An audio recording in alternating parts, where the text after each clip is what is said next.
तो इस कहानी की शुरुआत में हम एक आदमी को देखते हैं जो शिकारी था। अपनी बेटी के साथ जानवरों को पकड़ने के लिए ट्रैप्स लगा रहा था, जो एक किस्म का जाल होता है किसी को भी उसमें फंसाने के लिए। साथ ही जो पुराने ट्रैप्स में जानवर फंसे थे उन्हें भी वो निकाल रहा था। इनके साथ यहाँ इनका डॉग भी था और वो आदमी रेडियो के जरिए अपनी वाइफ से बात करता है जिसका नाम एन था। वो उसे टाउन जाकर कुछ जरूरी सामान लाने को कहता है। अब ये 3 लोग थे इस फैमिली में जो शहर से दूर यहाँ जंगल में रहते थे। इनका गुजारा जानवरों की खाल को बेच कर होता था जिन्हें ये अपने ट्रैप्स में पकड़ा करते थे। उनका गोश्त पकाकर ये खा लेती थी और खाल को बेच दिया करते थे। अब इनके पास पैसे कमाने का ये इकलौता ही जरिया था क्योंकि शिकार के अलावा इन्हें और कुछ नहीं आता। तो इस वजह से एन का हस्बैंड अपनी बेटी को भी ये काम सिखा रहा था, मगर वो अभी इस काम में इतनी माहिर नहीं थी। वो बार बेटी ट्रैप्स को चेक कर ही रही थी कि देखती है कि उनके ट्रैप से जानवर गायब है। जो देखकर उसकी बेटी कहती है कि ये काम जरूर उसका हो सकता है, वो वापिस आ गया है। वो यहाँ भेड़िए की बात कर रही थी जिससे हम समझ पाते हैं कि ये पहली बार नहीं हुआ, ऐसा पहले भी होता रहता है। उधर एन जानवरों की खाल लेकर एक स्टोर में उन्हें बेचने के लिए जाती है जहाँ वो काफी परेशान नजर आ रही थी क्योंकि खाल की कीमत गिरने की वजह से ना तो उसे सही पैसे मिलते हैं और ना ही खाने के लिए इतना सामान मिलता है। दुकान का मालिक उसकी परेशानी देखकर कहता है कि आम जानवरों की खाल के इतने ही पैसे होते हैं, अगर आपको ज्यादा पैसे चाहिए तो आपको भेड़िए की खाल लानी होगी। मगर फिर भी एन परेशान ही थी ये सोचकर कि मैं भेड़िए की खाल कहाँ से लाऊं। वो वहाँ पर लगी पोस्टर्स को भी बड़ी गौर से देख रही थी जो किराए के घर के थे और अच्छी जॉब के। उसकी शक्ल देखने से लग रहा था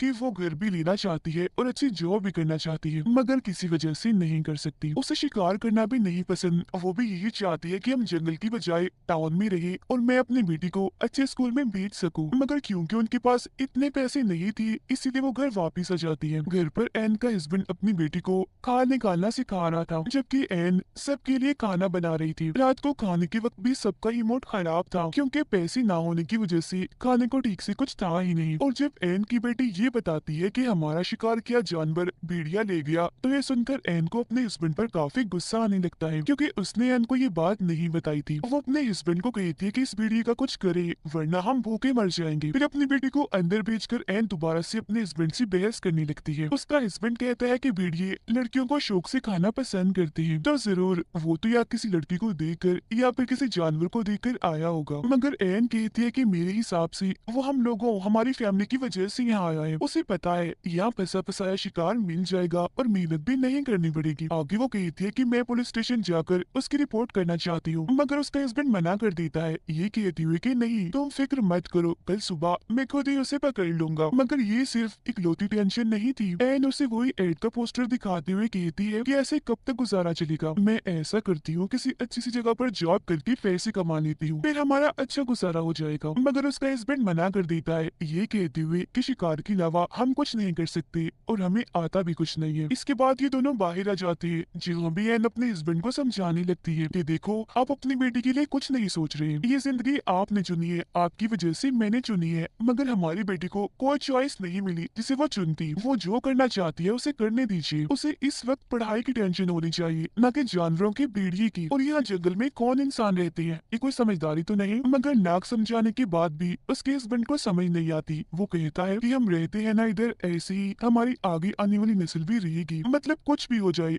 उनका ये जंगल नहीं छूटेगा। फिर अगली सुबह जब वो भेड़िए के शिकार पर जा रहा था तो अपनी बेटी की जिद करने पर वो उसे भी साथ ले जाता है, जो बात एन को जरा भी पसंद नहीं आती, जिस वजह से वो अपने हस्बैंड से रेडियो के जरिए बात करती है। वो कहता है कि जैसे मुझे भेड़िए की होने का एहसास हुआ, शिकार की नौबत आई तो मैं इसे वापस भेज दूंगा। जब वो जल्द आ भी जाती है क्योंकि उसे भेड़िए के पैरों के निशान दिख गए थे, वो समझ गया था कि जरूर वो आस पास ही है, इसलिए सारी बात समझाकर वो अपनी बेटी को वापस भेज देता है। साथ ही ये भी कहता है कि खुद मैं रात तक आऊंगा, जिसके बाद उसकी बेटी वापस आने लगती है। हालांकि उसके डैड ने कहा था कि डरना नहीं, घबराना नहीं, मगर जंगल से इतनी खतरनाक आवाजें आ रही थी कि उसकी हालत खराब हो जाती है। उधर एन का भी यही हाल था। नदी से पानी लाते हुए जब वो वापस आ रही थी तो उसे ऐसा लग रहा था जैसे कोई मेरा पीछा कर रहा है, इसलिए वो भी घबराई हुई थी। और बिल्कुल ऐसा ही उसकी बेटी के साथ भी हो रहा था। जिसके बाद एन तो जैसी तैसी घर आ जाती है, मगर उसकी बेटी नहीं आ पाती। वो वहीं पर डर कर बैठ जाती है। एन के हस्बैंड को भी भेड़िया दिख जाता है, इसीलिए वो फौरन उस पर गोली चला देता है, मगर देखने से लग नहीं रहा था कि वो मर गया होगा। गोली की आवाज उसकी बेटी ने भी सुन ली थी, इसीलिए वो हिम्मत करके आगे बढ़ जाती है। गोली मारने के बाद जब एन का हस्बैंड वहाँ चेक करने आता है तो देखता है कि भेड़िया यहाँ नहीं है, जिसका मतलब था कि वो यहाँ से भाग गया। पर वहाँ एक चीज देखकर उसकी हालत खराब हो जाती है और वो चीज थी एक लड़की का कटा हुआ हाथ जिसे वो भेड़िया खा रहा था। अब सड़क पार करके जंगल की दूसरी तरफ आकर वो आगे बढ़ने लगता है, जहाँ का नजारा देखकर तो एकदम वो दंग रह जाता है। काफी घबरा गया था क्योंकि वहाँ लड़कियों की कटी हुई लाशें थी जिन्हें बड़ी बेरहमी से काट कर एक गोल दायरे की तरह रखा गया था, जो जाहिर है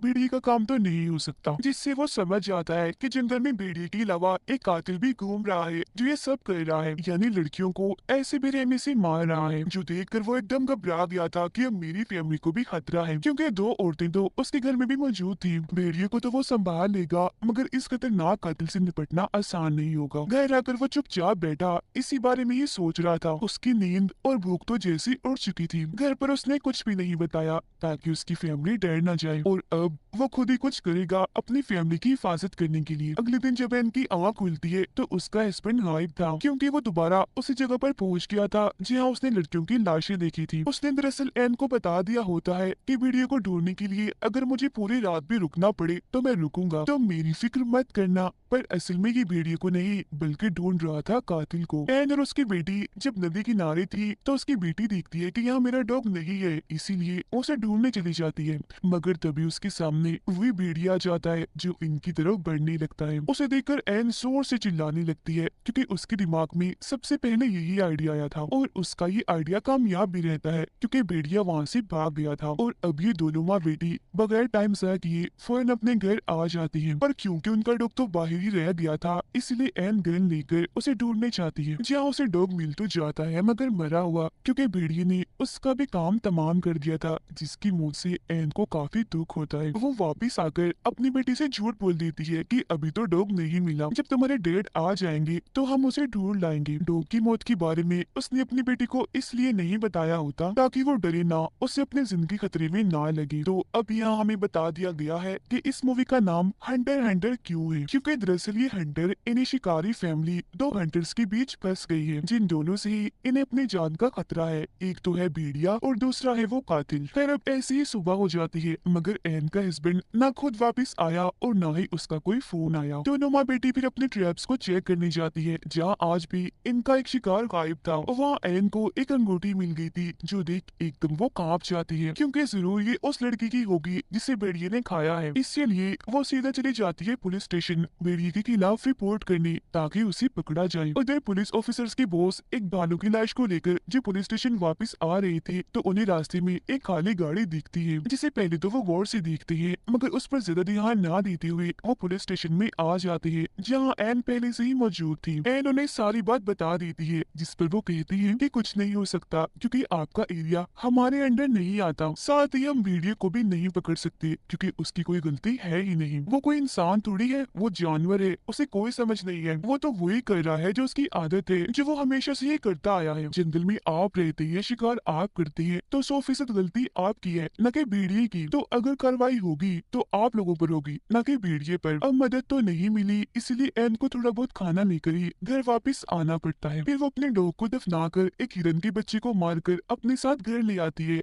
अभी था तो गलत ही मगर खाने के लिए इन्हें कुछ तो करना ही था। उसके हस्बैंड का कुछ अता पता नहीं था। भेड़िया सिर पर सवार है, खाना खत्म हो रहा है, इसलिए अब जो भी करना था एन को करना था। एन फिर अपनी बेटी के साथ मिलकर हिरन की खाल को उतारती है, जिसके बाद ये दोनों उसे पकाकर खाने लगती है। जहाँ तभी अचानक रेडियो पर कुछ हलचल महसूस होती है। एन बोलती तो है मगर आगे से साफ आवाज नहीं आती। फिर रात को जब ये दोनों माँ बेटी सो रहे थे तो अचानक इनकी आंख खुल जाती है क्योंकि जंगल से किसी के चिल्लाने की आवाज आ रही थी। जब ये चेक करने जाती है तो हम देखते हैं कि एन का हस्बैंड नहीं है बल्कि ये कोई अनजान आदमी है जो काफी जख्मी था और मदद मांग रहा था। तब एन अपनी बेटी को वापस घर छोड़कर एक चीज पर उस आदमी को लिटाकर अपने घर ले आती है क्योंकि भेड़िया उनके आसपास भी हो सकता है। चेक करने पर उस आदमी के पास एक रेडियो निकलता है, साथ ही उसकी टांग की हालत भी काफी खराब थी। अब ये रात भी ऐसी ही गुजर जाती है। अगली सुबह जब एन की बेटी उसके पास आती है तो अचानक उसकी आंख खुल जाने की वजह से वो काफी घबरा गई थी। फौरन अपनी मोम को बुला लेती है। उसकी मांगने पर एन उसे पानी पिलाती है और टांग के जख्म पर टांकी भी लगा देती है। उसे देख एन की बेटी को अजीब लग रहा था, इसीलिए वो अपनी मोम से कहती है कि डैड ने कहा था कि कभी भी किसी अनजान आदमी पर भरोसा मत करना। जो सुन एन कहती है देखो उसकी हालत, वो कितना जख्मी है और अगर तुम्हारे डैड इधर होते तो वो भी इसकी मदद जरूर करते। उधर बॉस दोबारा से जब पुलिस स्टेशन आ रहा था तो उसे वो गाड़ी फिर से वहीं खड़ी हुई दिखती है, जिससे वो समझ गया रहा था कि पिछले 2 दिन से ये गाड़ी इधर ही खड़ी है। वो अपनी गाड़ी से उतरकर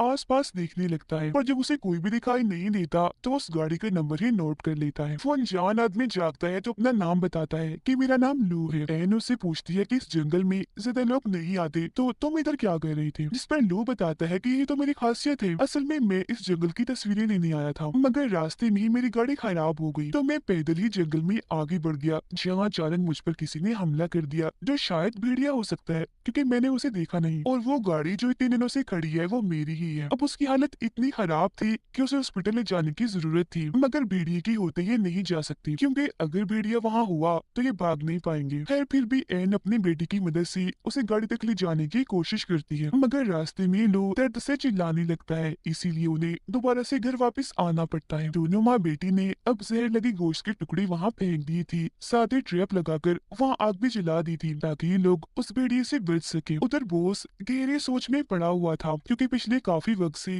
लगातार लोग गायब हो रहे हैं, खास तौर पर लड़कियां, जो सिलसिला अभी भी जारी है। अब हालांकि उसकी ड्यूटी खत्म होने में सिर्फ 1 ही घंटा रह गया था, मगर फिर भी वो उस गाड़ी को चेक करने जाता है, जो उसकी सबसे बड़ी गलती थी। वो निशानों का पीछे करती आगे बढ़ ही रहा था कि तभी उसका पैर एक ट्रैप में फंस जाता है। वो उसे छुड़ाने के लिए जैसे थोड़ा हिलता है तो हाथ भी फंस गया था, जिससे जाहिर है ये अब यहाँ फंस चुका है, कहीं भी नहीं जा सकता। और ये ट्रैप जरूर एन के हस्बैंड ने लगाए होंगे कातिल को पकड़ने के लिए, मगर ये बेचारा इसमें फंस गया। उधर गन लेकर एन पूरी तरह चौकन्ना खड़ी थी, मगर पूरी रात बीत जाने के बाद भी ना तो उसका हस्बैंड वापस आया और ना ही भेड़िया। पुलिस स्टेशन में जब एक ऑफिसर आती है तो वो उसकी वाइफ का वॉइस मैसेज सुनती है, जिसमें वो कह रही थी कि बॉस कल रात घर वापस नहीं आए। अब ये ऑफिसर रेडियो के जरिए उनसे बात करने की कोशिश करती है, मगर वो कोई जवाब नहीं देती, इसलिए अब वो भी उस जगह के लिए निकल जाती है। उधर एन को भी अपने हस्बैंड की फिक्र होने लगी थी, इसीलिए वो नक्शा लेकर अपने हस्बैंड को ढूंढने के लिए निकल जाती है। उसे एक ट्रैप में खरगोश पैसा मिलता है, जिसे ना चाहते हुए भी इसे मारना ही पड़ता है। ऐसा करके वो काफी दुखी हो गई थी क्योंकि ये इसका काम नहीं था। अब तभी रेडियो में हलचल होने लगती है, इसीलिए वो दोबारा से आगे बढ़ने लगती है, जहाँ जाकर तो उसके होश ही उड़ जाते हैं क्योंकि वहाँ पड़ी थी उसके हस्बैंड की लाश। उसे ऐसी मरा हुआ देखकर वो काफी टूट जाती है और फूट फूट कर रोने लगती है। और अब जाकर उसे सारी बात समझ आती है, उसके हस्बैंड को भेड़िए ने नहीं बल्कि मारा है लू ने, क्योंकि वही वो कातिल है जिसने बाकी लड़कियों को भी मारा था। एन के हस्बैंड ने उसे पकड़ लिया था, मगर लू उसे मारकर भाग गया, पर फिर भी उसके हस्बैंड ने लू को काफी जख्मी कर दिया था, मगर एन ने दोबारा उसे अपने घर में लाकर उसकी जान बचा ली। अब ये चीज एन के लिए किसी सदमे से कम नहीं थी क्योंकि वो उस आदमी की सेवा कर रही थी जो उसके हस्बैंड का कातिल है, जिस बात से अब तक वो अनजान थी। अब ये एहसास होते ही वो गन लेकर जल्दी से घर की तरफ निकल पड़ती है क्योंकि इसने एक और गलती कर दी थी, ये अपनी बेटी को लो के साथ अकेली छोड़ आई। उधर ऑफिसर भी उस जगह आकर वो उसको ढूंढने लगती है। वो उसको जब ऐसा महसूस होता है कि कोई यहाँ पर है तो वो अपने गन से 2-3 गोलियां चलाता है, जिससे बहुत जल्द ऑफिसर उसे ढूंढ लेती है और उसे ऐसी ट्रैप में फंसा हुआ देखकर फौरन यहाँ मदद बुला लेती है। एन बड़ी ध्यान से घर के अंदर जाती है, देखती है कि उसकी बेटी बिल्कुल ठीक है और बड़े आराम से सो रही है, मगर यहाँ वो कातिल नहीं था क्योंकि वो तो छुपा हुआ था दरवाजे के पीछे। फौरन ही वो एन पर हमला कर देता है, जिस जोर जबरदस्ती में एन की गन से गोली चल जाती है। जो आवाज सुनकर उसकी बेटी की आंख खुल गई थी, वो यहाँ आकर देखती है, मगर कोई फायदा नहीं होता क्योंकि तब तक एन को लू ने मारकर बेहोश कर दिया था। जंगल में पुलिस भी आ गई थी, मगर इससे पहले वो बॉस को ट्रैप से आजाद करते बॉस अपना दम तोड़ देता है। अब इन्हें आंखों उनके निशान दिखते हैं, जो देखकर सारे पुलिस ऑफिसर्स जंगल में आगे बढ़ते हैं। एन को जब होश आती है तो लू उसे ट्रक की चाबी मांगता है, जिस पर वो कहती है कि एक शर्त पर, पहले बताओ कि मेरी बेटी कहाँ है। इस बात का तो वो कोई जवाब नहीं देता, मगर कहता है कि ऐसा कभी भी ना होता अगर तुम्हारा हस्बैंड अपने काम से काम रखता और बीच में ना आता। अपना राज छुपाने के लिए पहले तुम्हारे हस्बैंड को मारा और अब मैं तुम्हें भी मार दूंगा। जिसके बाद वो अपना सारा सामान जलाकर एन के पास आकर उससे बदतमीजी करने लगता है, मगर एन मौका देकर एक ट्रैप में उसका मुंह फंसा देती है और बाद में खुद को आजाद करके एक चीज से उस पर हमला करके उसे बेहोश कर देती है। अब अगले कमरे में जाकर एन वहाँ देखकर फूट फूट कर रोने लगती है क्योंकि वहाँ उसकी बेटी की लाश पड़ी थी, जो हमें दिखाई नहीं जाती, जिसका मतलब था कि उस पागल कातिल ने, जो इंसान के रूप में जानवर बना हुआ था, उसने उसकी बेटी को भी नहीं छोड़ा। इसीलिए वो ठान लेती है कि अब मैं भी उसे नहीं छोड़ूंगी, अपने हस्बैंड और बेटी का बदला उससे लेकर रहूंगी। करूंगी। वो पेड़ों को रस्सी से लटका कर उसके हेडफोन लगा कर गाने सुनने लगती है, जो करने के बाद वो लू की भी खाल उतारने लगती है, बिल्कुल किसी जानवर की तरह, क्योंकि वो भी तो किसी जानवर से कम नहीं था। कुछ ही देर में वो उसके पूरे ही जिस्म की खाल उतार देती है और आखिर में चेहरे की भी, जिससे उसका बहुत सारा खून बहने लगता है। साथ ही वो काफी भयानक भी दिख रहा था। इतने ही देर में पुलिस भी बाहर आ चुकी थी, मगर तब तक एन ने अपना काम कर दिया था। वो उसके चेहरे की जिल्द को अपने साथ बाहर ले आती है, जो देख पुलिस वाले काफी हैरान थे। वो उसके चेहरे की जिल्द को पुलिस वालों के पास फेंक देती है, जो देख उनके होश उड़ जाते हैं। पुलिस अंदर जाकर चेक करती है, जहाँ लू अभी भी जिंदा था, मगर उसकी हालत बहुत ही खराब थी, इसीलिए कुछ देर ही वो बस जिंदा रहने वाला था। उसे देखने से किसी का भी दिल हिल जाता, इतना भयानक बदसूरत दिख रहा था वो। गाने सुनते सुनते एक जगह पर एन बैठ जाती है और अपनी फैमिली को याद करते ही गाने बंद कर देती है, और इसी के साथ ये फिल्म इधर ही खत्म हो जाती है।